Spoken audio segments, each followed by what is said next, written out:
everyone, welcome Hello. back to our channel. It's been a long time since we came back on our channel, but Yeah. today we are here to answer some very interesting questions. So thank you everybody for the questions on Instagram. So disclaimer, this is a guide for more beginner riders going into track day. So for me, technically I've only gone for one real track day. The other 2 times I went to was actually the Sepang go-kart circuit, so it's not really track day. Then how about you? Well, track days back in the Pasir Gudang time, plenty. Almost every weekend we'll go to track day. Then how about Sepang? How many times do you go? Sepang, I think this is the 5th time. It's only the recent 2 to 3 times that really start to hone your craft. The first few times, not really. Was just there to learn the track, get soak in the atmosphere. For newbie, the good thing is if you want to, the wonderful age of internet, right? If you want to learn something, especially at Sepang, you want to learn the turns, the braking points. Do watch a lot of YouTube videos with people's riding perspective at the track. What I did the night before, I actually watched the competition riders, the Malaysian competition riders. But even then, just so I get used to like, oh, okay, like this is how people take it. Even though I know I'm going to go at a very much slower pace. Yeah. Yeah, So but you also play the video game to. Oh yeah, so we also play on the PlayStation, the video game. As a newbie, before you go there, familiarize yourself with the track virtually first. If this turn, after this turn, is it a left turn or a right turn? Yeah. You should already know that and not second guess when you get there, because that can be dangerous for you and the fellow riders. Because going on a track is fun, but do your due diligence. Do your homework the to track. just learn the Correct. turns or try and remember the turns. So I want to dive into the questions on Instagram. Terence has 3 questions actually. He asks, the first question is, what is the approximate cost for A track a day. track day session? Okay, so you will share if you bring your own bike, and I will share if you're renting a bike.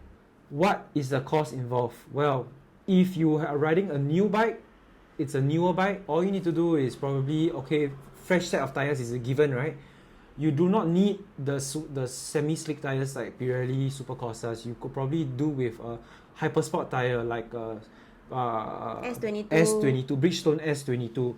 You could probably do with a Pilot Road 5. You could probably do with a Rosso 4, Rosso 5, a Metzeler M7 or M9 even. You don't really need to go into that territory of semi-slicks, because those semi-slicks have a lot of capabilities, and if you don't use them, I mean, you're paying more for it.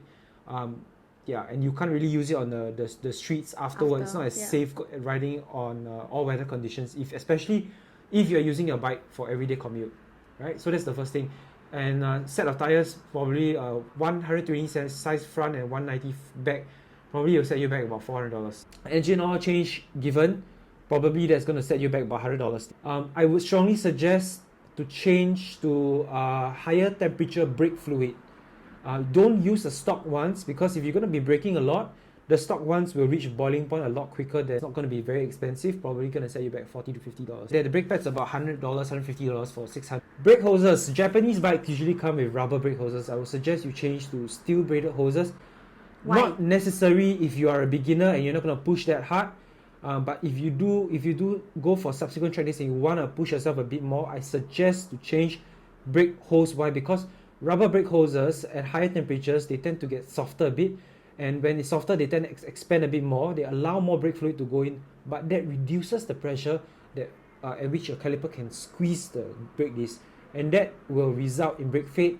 Usually, Italian bike, German bike, BMW, Ducatis, Aprilias already come with steel braided hoses, so you don't have to do anything about it. Yeah, so basically if it's a new bike, That's the basic. Yeah, if it's a newer bike, that's basically about it. But if it's an older bike, then you gotta do a bit more checks, your oil leaks, gotta check your coolant and all that as well. Find a mechanic that has race experience, that knows what it is like to prepare a track bike. Yeah, that's just bike setup. The next thing is actually your track fees. So track fees, if you go with the SAS track day, the one organized by the Malaysian organizers, that will set you back about 400 ringgit per session, so per 4 hours. If you're going for SBR track days, there's a bit more. Because SBR, the local Singapore track day organizers, they do charge a bit more. I think about $180 Yes. So if you need a transponder, meaning you just want to time yourself, that's another 100 ringgit. And then towing your bike, if you are towing versus if you're riding. So if you're towing, it's flat at about 300 or 350, really depending on how many people are going to tow with you. They pick your bike up from your house, which is a good thing. So if you want to prepare your bike beforehand, take out the mirrors, take out the number plate and everything, it's okay. But if you are riding up, how much will fuel probably cost you? Riding up, fuel, depending on how fast you're going to go up there. So if you're going to take your leisure time at regular pace, Normal pace. you're probably going to stop at, you're going to top up once at Goliampata, once at Pago, and then the last one at Nilai. Each top up is going to be about $20. If you are going for 2 sessions, so means 9 a.m. to 1 p.m. and then 2 p.m. to 6 p.m., do take note that your bike will definitely run out of fuel depending on how, if you ride every session and you go hard at it, you're going to run out of fuel midday. So at the end of your session 1, so at 1 p.m. you're probably going to hit reserve or almost empty. So you will need to actually either ride your bike out to the Petronas opposite to top up, or if your friends have a jerry can or whatever, then that works for you as well. The next thing is actually your equipment that you actually need to bring. So you will need to have your boots, your race boots, you need to have your gloves, and of course you need to have leathers on. So for men's boots, right, actually you're in luck. I mean, because there's a huge range compared to like girl boots. Like you can get, he got his for like less than 200, right? 200. Yeah, about 200 flat, and those are RST boots. Of course, if you want to go for like atas boots, then it goes upwards from that, but that is your minimal cost. Suits will typically set you back about $600. You have gloves. What's the difference between these gloves and regular rider's gloves? Okay, the regular rider's gloves, they don't have the wrist protection. Some organizers are quite anal with this, so if you don't have a glove that goes past your wrist, they may not let you participate in the track day. These can go for as cheap as $60, $70. But if you're planning to do this for long term, I suggest to invest a bit better in gloves because these things go on your hand. And it's very important to get a lot of feel in your hands when you're throttling and grip and you're braking. And a good set of gloves is usually lighter. They are much more comfortable inside. They don't have hard pieces of leather inside that hurts your knuckles and your fingers when you grip and when you do this. And they season a lot better. They last a lot longer. So I would say the juicy price range for gloves would be 100 to 160. Key thing other than comfort, right, when you're on the track is actually safety. So comparing this to my street gloves, there's a lot more components. You need to have your knuckle protection, all your little joints, your knuckle protection, the joints here. Of course, these kind of things to make sure like if you slide at your pinky, it's protected. This is hard. And also, of course, inside here, which is the palm of your hands. Yeah. So I think those are the most important parts. Looking out for safety. So these are cheaper gloves, the Ezong gloves. I mean, Dainese is the gold standard, right? These are a bit cheaper. I can tell you that they are slightly more uncomfortable than the Dainese ones I tried, and they're a lot heavier. Yeah. I can tell you that for sure you will definitely need a glove that will protect you because I have first experience of falling on Sepang, and gloves, when you fall, your gloves, you will support yourself with your hands, right? So if your gloves lousy, then tear, right? Then it's your flesh on the tarmac. Next thing is helmet. If you're a casual rider, and you don't want to, the expensive helmets to fall the first few times when you're learning, right? Then probably get something that's lower end but still good, like the HJCs are really good for value for money. Correct. The HJCs, not maybe the Rafa 11s, they're quite expensive, about $500. You can go for maybe the lower end ones. But then again, I would say with the new rising popularity of the KYTs, you can consider them for track only because if you wear expensive $1,000 helmet, you're gonna fall in the first few days. You're gonna scrape it once it touches the helmet, you throw already. So a bit sayang lah, a bit waste. So but the higher ones are more comfortable lah. Yeah, they are. So see your budget. Okay. The KYT that she used for the training with School of Knee Down, that's probably about $160.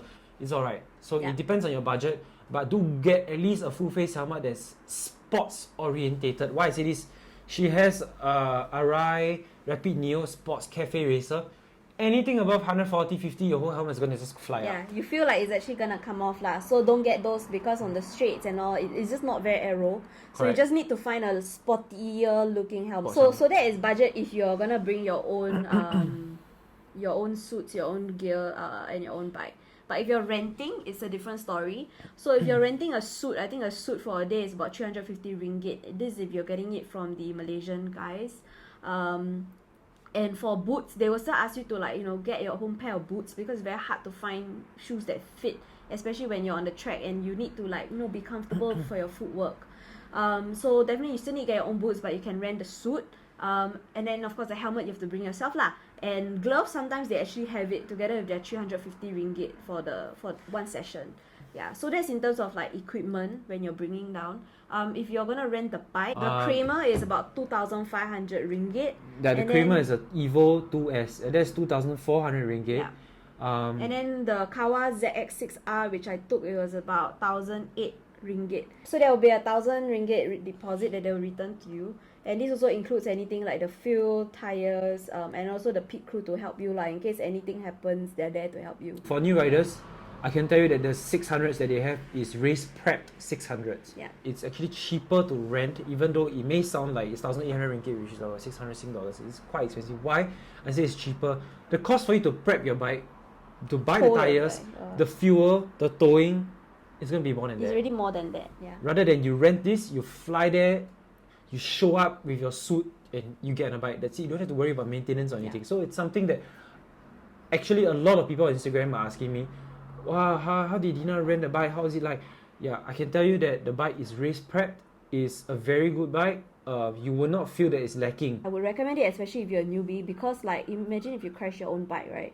It's like not only heart pain, but the next thing is like, you know, you are in a, maybe you're injured or whatever, you know, you don't want to have to think about logistics wise, you know. So I feel like, especially if it's your first time, maybe you can leave your amazing bikes at home and then just rent the bike out and just learn the track first. Yeah. Just by the way, if you're new, right, they'll make you wear the yellow vest. So people know that you are. But like, hey, watch out for me, man. But you know, at the end of it, the last one, if you want to get nice photos, you can take it out. But for me, I didn't really need nice photos.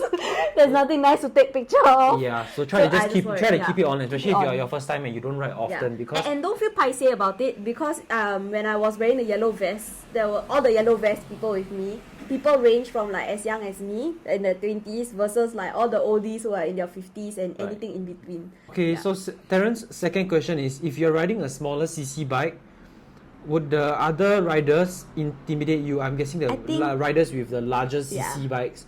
Are you allowed entry? For Malaysian track days, the minimum CC is 600. Yeah. If you are anything below, they have organized track days for smaller bikes. Singapore track days, they do not have a cap on CC, no minimum CC. You can even ride a 50cc bike if you want to, but that's a bit dangerous lah. So I have seen people riding 125cc's, 150cc 2 strokes, RC390, RC200, 400cc bikes on Sepang. But the question about intimidation, right? People trying to like spook you when you're on track. I think as a slow rider, as long as you're wearing the yellow vest, people are actually quite careful for you. Yeah. So you need to focus on your lines. Keep to those lines as slow or as fast as you're going. And people will avoid you. Logically, you don't have eyes behind your head, but they have eyes that are actually looking at you. So they have the visibility to actually avoid you. When you're on the straights and people are going really fast and maybe you're not confident enough to go as fast as them, you just need to just breathe as they pass you, because they will pass you. They will not pass you very close. Most times they won't lah. But you just need to get used to that loud, especially some people, very loud exhaust and very loud bikes just zooming past you. Nigel's question, any instructors to recommend for absolute beginners? Absolute beginners, google.com. Okay. Now in a world of infinite leverage, you can have learn a lot on Google, body position. There are a lot of riding channels on YouTube to teach you fundamentals like hand posture and all that. Also, I recommend you, if you want to read a piece of biblical literature for motorcycle riding, watch Keith Coates' Quiz of the Wrist. I think there's 2 parts or 3 parts. if you have the opportunity, try to film yourself, not on your helmet, but somebody film you taking the corners, so you know roughly how you look like. Because if you think that you're going very low, most often than not, you're actually not. But low is not the point. Low is not the point Yeah. here, but the point is your posture. Yeah, So but any instructors to recommend, I have to say though, because I went for SOKD, so I knew a few people there. So, I mean, they are familiar faces and people were very supportive. And I believe that it's not because I'm just a girl. Yeah. they have Because- a strong alumni culture there. Correct. Other people in the same pit as me, right? Like I could just ask them for advice, and people will be more than happy to share. So go with openness and open mind, and be willing to learn, and also just be ask people questions, especially during the breaks. Like, hey, you know, like this corner, I'm having some kind of trouble. How do you guys do it? And things No like question is too stupid. Yeah. There are other options, like for example, Yamaha Champions Riding School, California Superbike School. These schools are usually hosted overseas. Okay, Akasha's question: How do you correctly guesstimate how much money to prepare that. You cannot. in the event of a bad accident? I will only talk about the by right way. The by left way, You can catch us offline. the insurance does not cover track use unless Yep. you buy specific track use Track insurance. If you do hit your bike head on, if the frame is bent, the frame is cracked, I think it's a write-off. It's very hard to say. CBR 600, I think Akasha, you're riding a CBR 600. If you're riding a CBR 600, the cost to repair it is very different from a Aprilia, for example. Or very different from even a 1000, right? And even like the year of your bike, because there are some bikes that just can't find parts. Your triple clamp is quite similar to my 1000, right? If you were to low side, let's say a minor crash, low side, low speed, you're going to bend that triple clamp. That triple clamp is going to cost you about $350 to $450 to repair, depending if they can bend it back or not. If they cannot bend it back, it's going to cost you a bit more. So that is something you need to take note of. Your fork. Your front. fork, Yeah. put a slider, so make sure you don't kena the fork. If you head on, then one side of the fork is going to cost you maybe $1,000, $2,000, right? One side. So one pair is going to cost you $3,000, right? For example.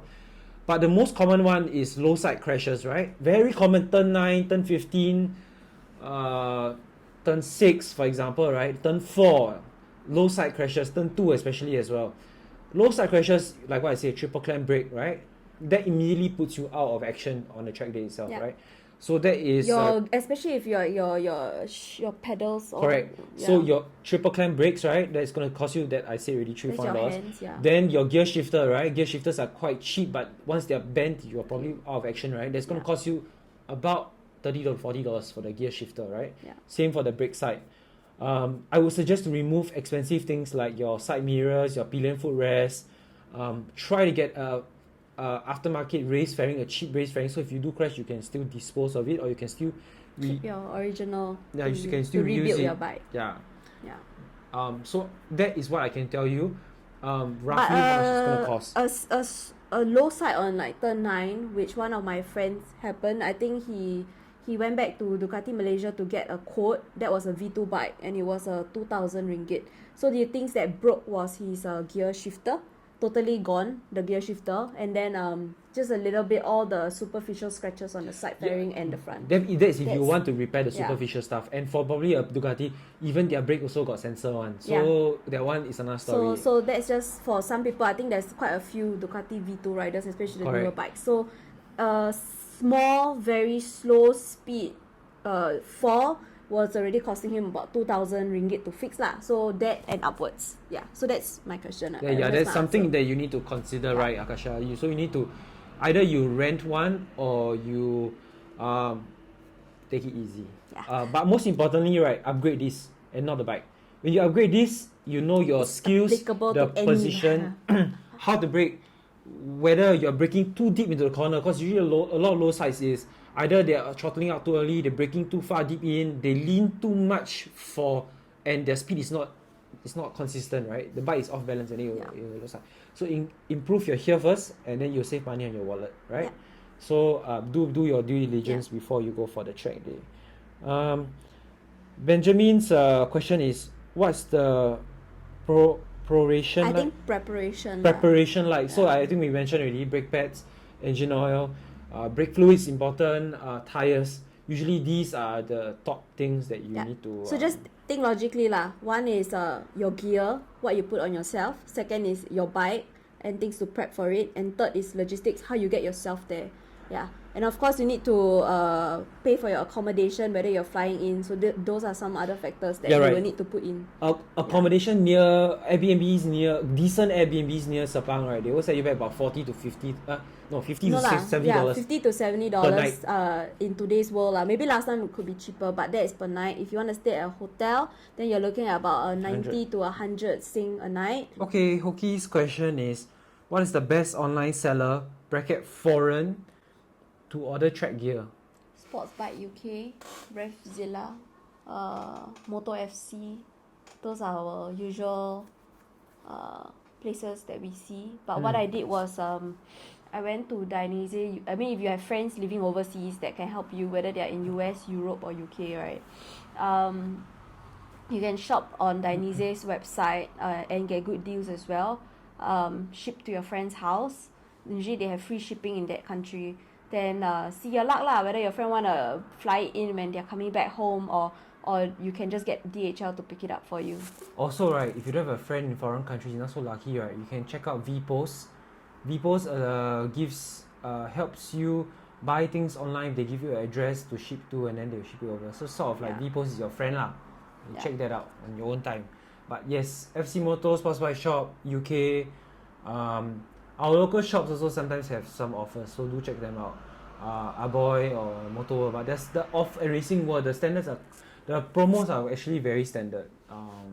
So I would suggest if you're buying especially high-end gear, try to look for overseas. They might save you quite a bit of money. Yeah. Are there any courses you have to take or should take before attempting a track day?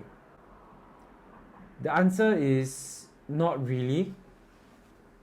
But like what I mentioned earlier, like, you have to do your due diligence. Of course, obviously, before that, if you are like Dina, you managed to go for the SOKD, School of Knee Down, before that, that'd be great because they teach you the fundamentals. There are coaches that follow behind you.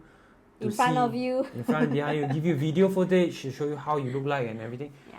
So that is something that is good to have, not necessary. But if you do want to improve quickly, get shortcuts here and there, do go for such courses like the California Superbike School as well. If not, get a friend who is very familiar on the track to actually be your guide. Your friend just needs to go a bit slower, show you where the lines are, and just mentally prep you also, and to be like your moral support when you're there. Okay, next question is Pravin's question. How do you prep your bike to ensure you don't encounter brake fade? I faced this firsthand. Many other fast riders, not me, faster riders face this firsthand.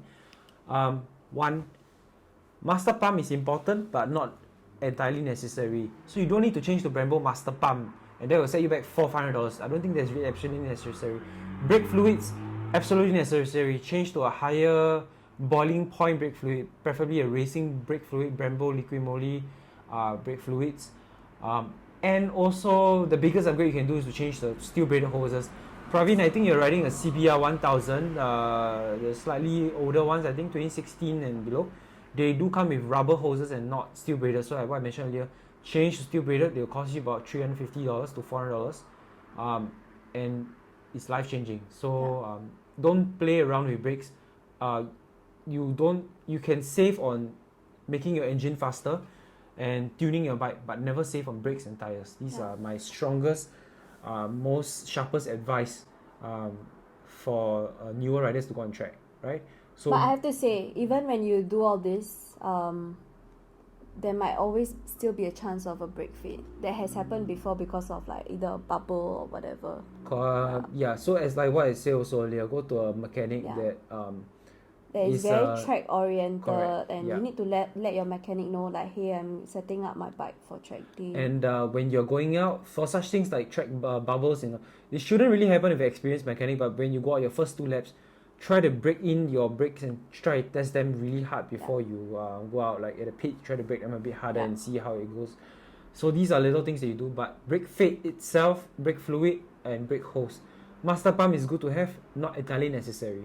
Yeah, I think I want to add something is not only how do you prep your bike, right, but also prep your mind, because you have to imagine that this moment will happen, and so what are you gonna do? So you need to actually prepare for that moment to happen, so that you know how you're going to slow down your bike, or are you just going to see which turn you are at, whether you can actually have enough runway to just take the turn once you drop your gears and use your engine brake. Correct. So what happened to me was turn 1, brake fade, immediately slam the rear brakes. ABS will kick in if you have ABS. Slam the rear brakes, downshift, use as much engine braking as you can, and just hold on for the ride. But just slam your rear brakes. Don't panic and not do anything at all, because that is very bad. Yeah. Slam your rear brakes, and down your gear. If you're gonna do a head-on onto the barrier, try to slide your bike so that it doesn't go for head-on, because head-on has a higher chance for you to bend your frame and then you need to scrap the bike. Alright? Will there be a mechanic at the track to help you prep your bike? No, unless you hired them. Yeah. Usually organization, race shop organizations, they might be there. Some bike shops might be there, like SBR. They might be there to help you. They may charge you for it. Tire change also, they can do it there on the spot. Oil change is a very simple process that the mechanics there can do, but I highly suggest you not to do it. So means to say, brake fluid flush, engine oil change, do before the track day. So if you do test it out and you want a track day, your mechanics are not rushed to do it, because on the track day itself, it's going to be quite chaotic. Everybody's going to be running everywhere, prepping their bikes. Mechanics are going to be busy helping everybody. You don't want them to do critical servicing on your bike in such a manner, because it's not going to turn out well. Yeah. So do all this beforehand. Even things like maybe you want to, change your handlebar a little bit, all this should have been done before. Yeah. Try not to make any of these changes on the track day itself, because you should really your bike should already be ready. The only thing you need to prepare is actually yourself. Correct. Yeah. Having said that, there will be still mechanics in case anything happen, touch wood, anything still, handlebar loose, engine oil. There will always be people around to help you lah. Yeah. But some things are beyond the mechanics help, like coolant leak. Yeah. Hose Once leak. that goes, then okay lah, never mind lah. You watch your friends, okay? Yeah. One more thing, don't spray too much chain lube on your chain before you go, because it's quite dangerous. It may fling onto your tire, and especially if you're taking a left-hand turn. The chain loop is slippery. Praveen, your third question would be, how long can a track tire last before changing it? Or does it depend on how hard you ride? Yeah. Definitely latter. Depend on how hard you ride. Yeah. It also depends on how heavy you are. Yeah. If you're going to be a lightweight like her, featherweight, tires are not going to feel anything. Yeah.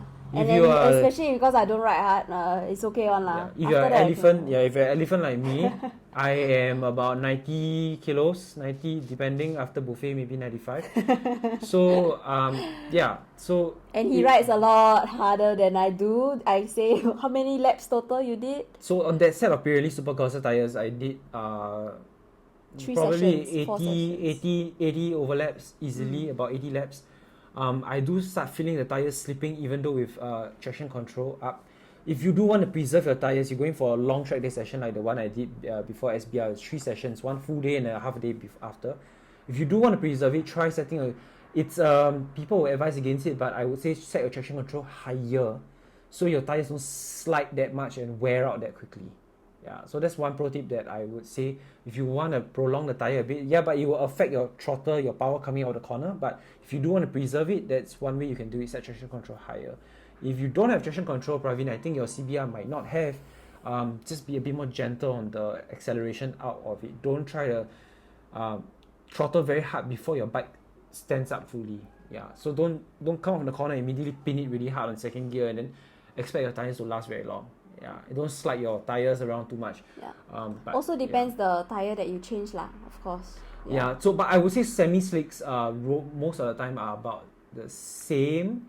I haven't tried Metzeller's, I haven't tried Dunlops. I've always only had Pirelli Super Corsas. Correct. So surprisingly, S22s can hold their ground quite well on Sepang. I've tried it. They can last very long, and you can use it immediately after track for rainy weather and all that. So the S22s are very versatile, but they do get a bit soft after maybe near the end of one session lah, because the tire tends to get a bit softer, it's get very hot. Yeah, so that's something to take note of.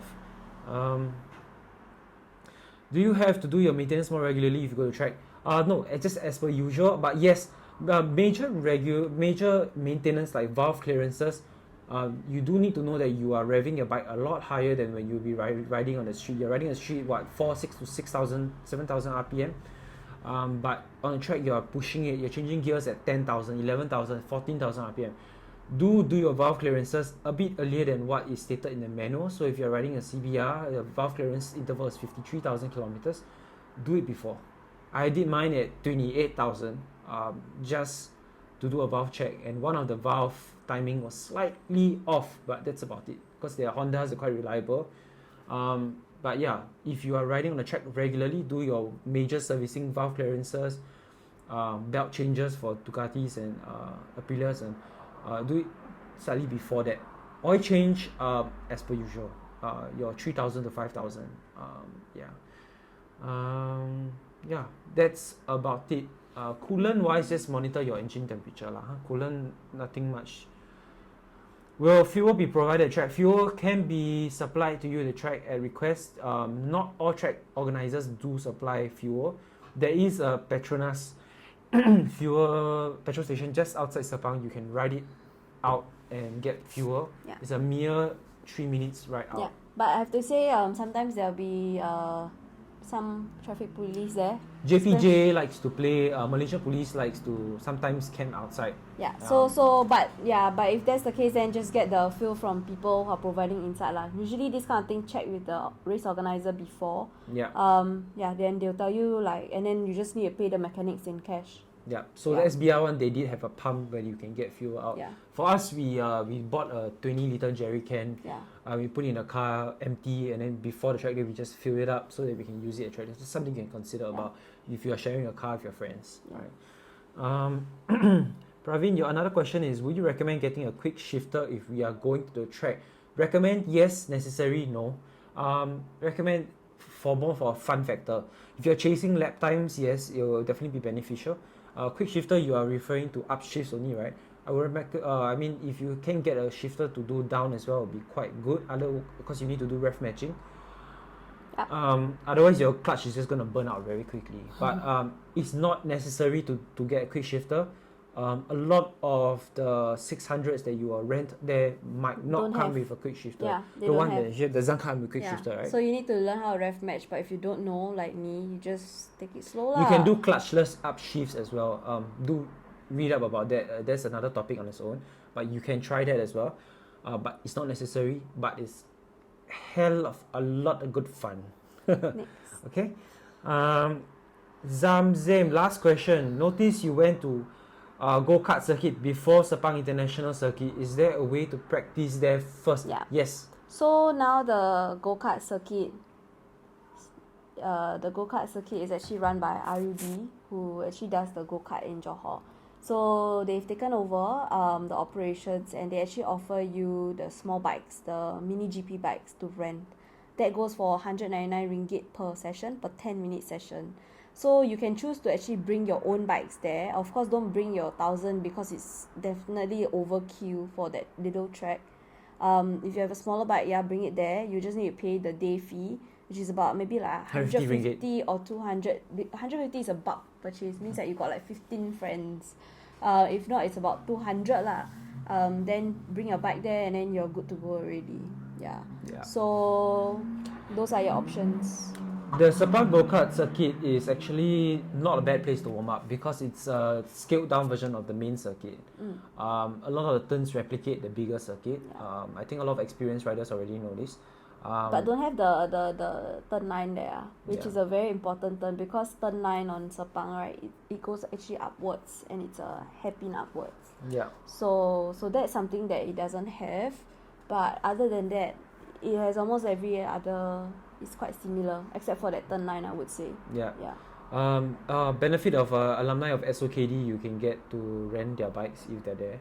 No, I think you can even rent it if you're not. So I think Horizon Motorsports is the one that usually rents out their bikes. That is a 300, right? 250 Kawa. 250 Kawa. I would suggest you rather take that than a mini GP bike, because a mini GP bike is very twitchy from what we've heard. It's very small. And it's very small. So unless you're like me, you're probably going to find it very uncomfortable. So you can always just message them to rent it for a day and then just bring it out lah. I think they mentioned before it's like 300 something ringgit or whatever to rent the bike. that's pretty worth it, I would say. Yeah. Yeah. So yes, it's a good idea to go for a warm-up session there. Not necessary. Not necessary lah, necessary. especially if you ride very often. The only reason why we went is because I don't ever ride in Singapore. Like the only time I touch a bike is whenever I'm there. Yeah. So yeah, but if you ride every day, you're probably better off than me. Yeah. So Yeah. definitely, riding every day daily does help with preparing At you least for it. with familiarization with the bike, which is very important. Yeah. For myself, I ride a bit. My intensity of riding in Singapore gets a bit more just a few weeks before the track day. So just to warm up myself as well, cause I don't ride every day for work purposes. So yeah, there's just something that you need to prepare yourself. Try not to go to the track, especially a big track like Sepang with all the big bikes and big boys and fast boys and girls, and not be familiar with even shifting your gears or clutching in or braking hard or stuff like that. So just something for you to take note of. Yeah, I think even when you're going about your everyday, you can also even practice like how smooth you're gonna throttle, and these kind of things are very important, because what happen is if you like really just pin it right, and then your throttle control is not there, your bike is gonna do very funny things. It's gonna slide at the back and it's gonna scare you. Yeah. So these are the little things that you can actually practice every day. Yeah. And also like when you're down right on your right turns, I don't know if Singapore roads got a lot of right turns or not. A little bit. Sometimes. More left, mostly more left. turns. Yeah, but that's why it makes it very like awkward when you're going on a right. But make sure your hands are actually free, because then you can actually throttle out of the corner, and that is something that I took some time to learn. Yeah. Yeah, because when you turn to the right, Your hand usually like but it's also your throttle hand. Yeah. You add more. So a lot of people have more pressure on the right hand versus on the left where you are more free on your throttle hand. So the right turns are always a bit trickier than the left for many riders lah, Asian riders. Yeah. Last thing is actually for the smaller girls. I think there's quite a few people who are a bit worried, but I think you don't need to really worry. The track day that we went for, SAS track day, I think 2 of the other girls that were there were also very petite. So I think it's a mental block that we will need to overcome. Our bodies are a lot more capable than we think it is. It's really all in your mind. Yeah, just stay prepared. Come with a very supportive group of people who can be there to support you, and both morally and also hopefully they are there with you on the track lah. They can look out for you. Yeah, just know that even if you fall in front of your friend, know that your friend cannot help you because of the track what is it called? Regulations. Yeah, if the your track friend falls, regulations. your friend falls in front of you, you're Yeah. not allowed to Stop, and help. U-turn, things like that. Imagine So if everybody does that, then it'd be yeah, a crowd. yeah, but don't worry, because there are marshals everywhere watching out for any falls, and there's yellow flags, red flags, all this in place to help you. Yeah. So interesting thing about Sepang, I think one is the turn 9. I think there have been a lot of falls, at least 5 or 6 falls in that one day session that we went for. There is then a new dip inside that turn 9 that didn't used to be there, which I think I shared with you. So that's something to look out for if you guys are going recent, like in 2023. Turn 9 is the slowest and sharpest turn at Sepang. Yeah. Yeah, so it's a bit tricky because a lot of people like to brake very late all the way to the apex. Too fast. Coming too fast, misjudge the speed, throttle out too early as well. Yeah, so turn 9 is Yeah. And for me personally, it just so happened lah, maybe because I ride damn bloody slow, I see 2 people fall right in front of me. So I was like, the first guy who fell was that friend of mine. He felt pretty okay. It was low speed, nothing much happened. But the second guy, he really went in too hot. His bike then he also like and then, yeah. Then he was sitting there and grabbing his ankle, because I guess something happened to his ankle, and I was just like So if you're new, just take it slow, guys. Like importance of gear. We want to have fun for a longer time than just that one time. Okay. Yep. Yeah. Okay, so this is to wrap up. It's a very long video. You might not have watched through it all the way, but I hope you everybody took some nuggets of wisdom here and there. If this is too long for you and we didn't answer your question, please drop a comment down or DM either one of us directly. Or if you have my number, you can also just call me and ask me lah. Yeah, so that's it. Yeah. We'll catch you guys in our next video. Catch you guys on the next one. Bye-bye. Bye.